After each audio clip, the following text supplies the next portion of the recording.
probably right. Alright, now that we have that settled, there is actually one more thing that I need to think about, and that keeps bugging me, and that is the last words of Iberion. The last words of Iberion, where the sleeper is not what we think he is, which is really interesting, especially in regards that Iberion was, of course, the chosen one of the sleeper, and he died right after the invocation, or at least as a result of it.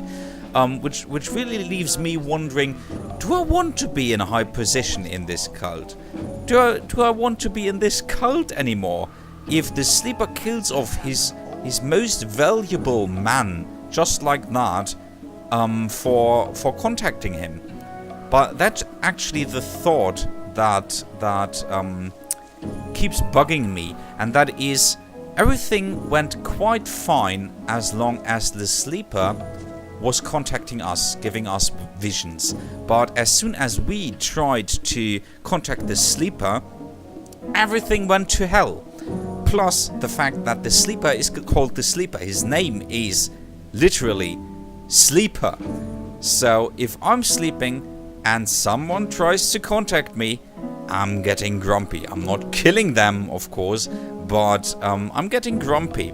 So maybe that's what happened here. Maybe the sleeper doesn't want to be contacted. Maybe he wants to contact us.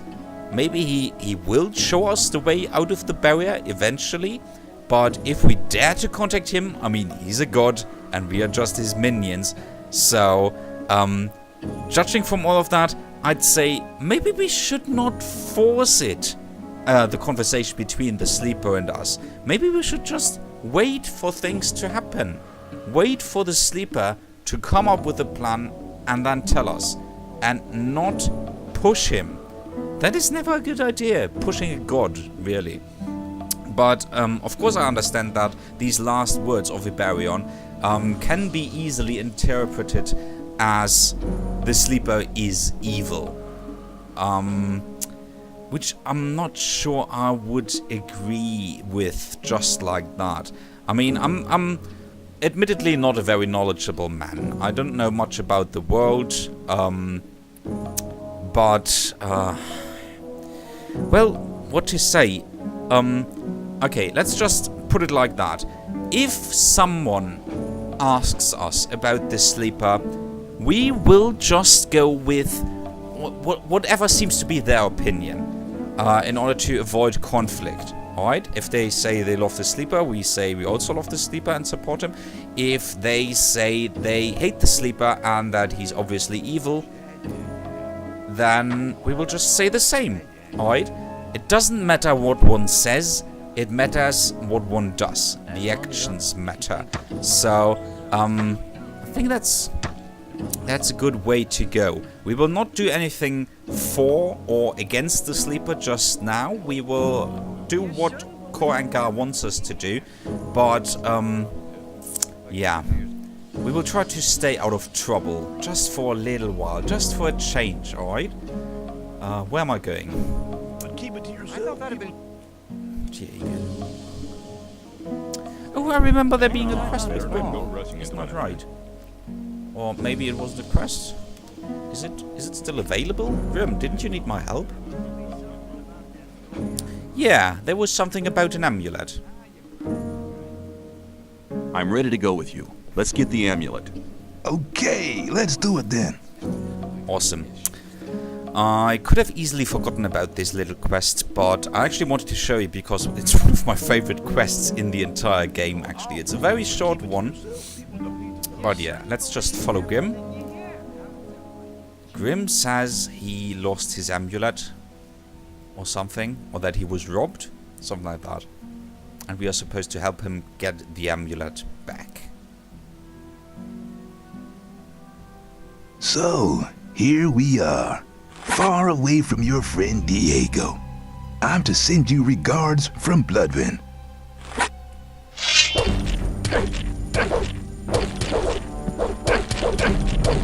Oh boy. Actually, let's stab this digger. And we are actually way too strong for these guys.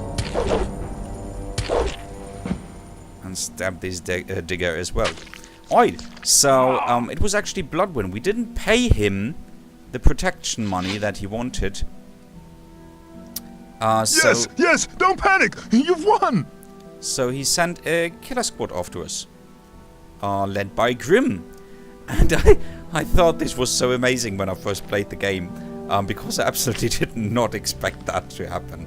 And it's so typical for the Gothic game in its entirety that they say, yeah, you can come with us, trust us, it's an ordinary quest like you will find it in any other RPG. And then they just try to stab you in the back. That is just really cool. Alright, let's try to talk to Grim about this. You've given me a fair thrashing, man. 'Twas a good fight, but now it's over. So, you idiot, just wanted to trap me. Hey, man, we're sitting in the same boat. I am not into digging in the mines either, so I'll do what the guards tell me. Then I'll be accepted soon. That I should whack you, of all people, is your own fault, really. Why did you have to start a bloody fight with the guards? Personally, I don't dislike you. So what do you think? Peace or further fighting? Isn't that awesome?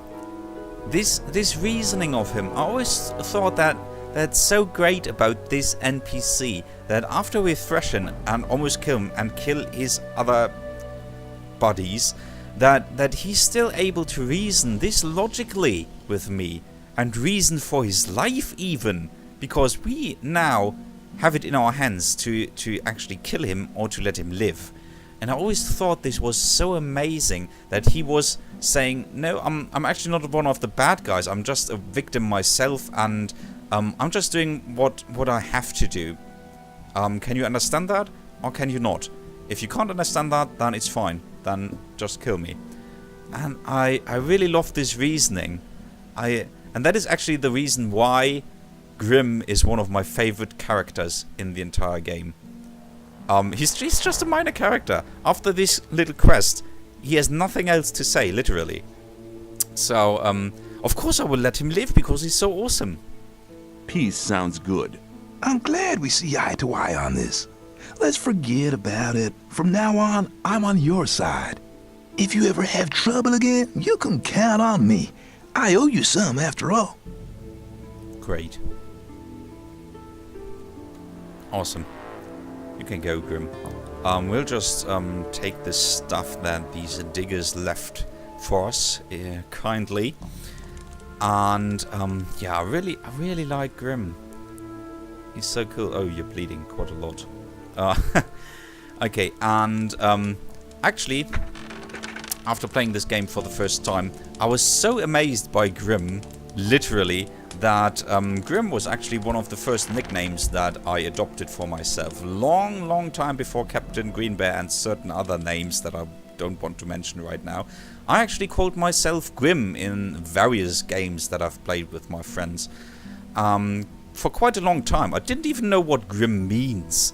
Back then. I just adopted it, and only over the years I learned that Grim is also a name for death and the Grim Reaper, and that actually quite a lot of teenage boys use it as their nickname and think they're cool, which kind of made it a little lame, to be honest, but well, what can you do, right? What can you do? Okay, what's the quickest way to the new camp? Let's get over there now. I think I told you everything that I thought about. Oh, Scavenger! Didn't even see you there. You're a sneaky bugger. That I thought of before starting this set. I'm quite happy that I finally managed to tell you, because it took me about 2 dozen attempts to get a proper shot at well, arranging my theories and words into proper order, because there was just so much to this story and this twist, and I think it's way too easy to just say well, Iberion didn't trust the Sleeper anymore, so we don't trust him anymore, and Korkalom ran away, so he's obviously one of the bad guys now, and we should trust Korangar simply because he's there. I think you need to think about it a bit more closely. So that's what I was trying to tell you by talking for about 50 minutes probably. So yeah, forgive me, people. But now we are making a little bit more progress on the main story. We are heading over to the Water Mages now, which is a faction that we haven't visited yet, I think. Might be that we talked to Cronos before. He should be... Was his name Cronos? I think it was. The Water Mage in the middle of the new camp. I think we talked to him before. And tried to trade or something.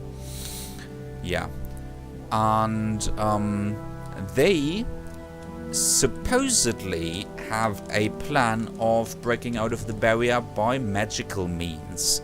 I'm not sure whether we have learned anything more than that, but yeah, that will be quite interesting to figure out whether they are any closer to getting out of the barrier than we are.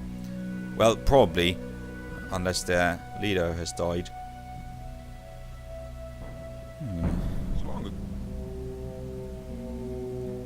You have to watch what you tell people.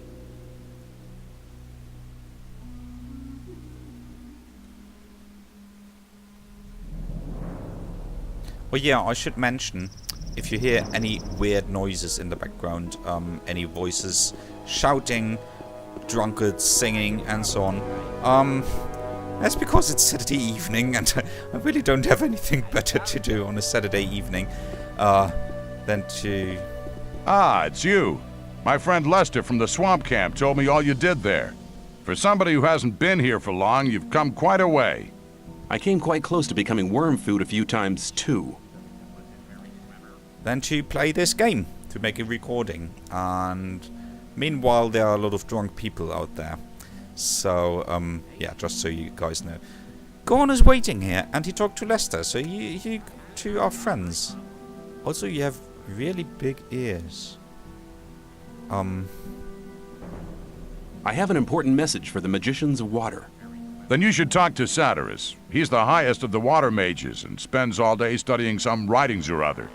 But no matter how important your message is, the guards at the upper level won't let you through to him. Can't you put in a good word for me? I can't, but Cronos, the keeper of the ore, might be able to give you permission. Cronos. Yeah, that was who I wanted to talk to anyway.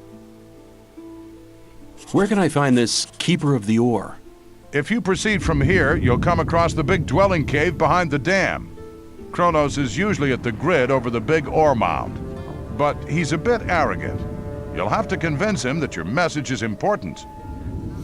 Great. Well, see you later. Just in case we would have never been here before, he tells us where Cronos is, where he can be found. Not sure if that was necessary. It's not like the new camp is really big and confusing. It's actually the least confusing of the camps, in my opinion. The old camp is also around, so you can't really get lost.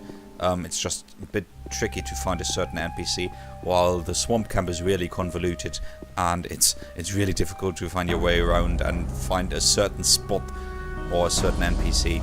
But the new camp is perfectly fine to manage. So let's get over to Cronos. He's a bit arrogant, so we have to convince him. That's what Gorn said. So we have to tell him how difficult our situation is and how desperate we are. I have an important message for Satyrus. What could be so important that our spiritual leaders should interrupt his important studies for it? I'd like to join you. Alright, let's do a little bit of small talk. Let's pretend we're interested in what they're doing. Well, actually, we are interested in what they're doing, because it might be that that is our future plan of breaking out as well. You want to destroy the barrier. How exactly do you plan to do that? We need major amounts of magic ore. We'll release the entire magic power in a great magic rite to blow up the barrier. Of course, such a big amount of ore attracts a lot of rogues and crooks. That's why we need a man to defend our plan.